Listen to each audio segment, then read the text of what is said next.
So here's how you should really finish your quilts off properly.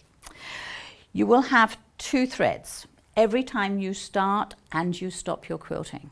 Hence, if you're doing machine quilting, when I was taught, you want as few of those as possible, because in a big quilt you end up with hundreds of ends to deal with. But you can see on this setting triangle here, I've got, you know, a piece that was continuous, and then I've got 2 bits here, both of which have got ends on. So I'm just going to show you what to do with these ends. You need to do a little single knot. So we're just going to do a little single knot. My fingers aren't as dexterous as they used to be. We're going to hang on to that knot. Now you can hang on to it with a needle if you find that easier. Let's see if I can do that to camera. So hang on to the top of it. And the reason for that is you don't want it to travel all the way up your thread. You want it as close as you can to the end of your work. You're going to thread the needle.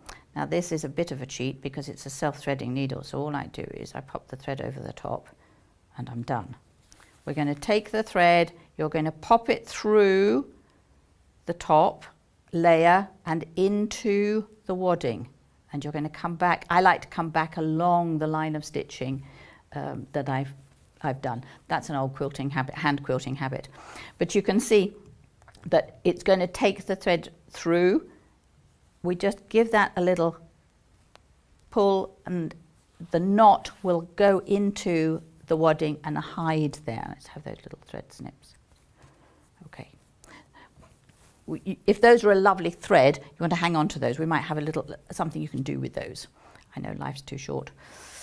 Right, so here we go again. Single knot. This is a great little job to do actually while you're listening to something very boring like the news that you don't really want to watch, but you need to be kept abreast. So the knot is there. You probably can't see it, but I can feel it with my needle. Little self-threading needles. You just pull the thread across the top and down they pop. Back in along here. Now, also, if you found that you've stopped 1 stitch too early, you could just fill that in now by hand. Pull the thread through. The knot is now actually sitting on top of the fabric. If I just give it a little pull, it sits into the wadding. I could just pull that other thread through. Little bit of tension. Make sure you don't cut the quilt, and there you are, beautifully tied off.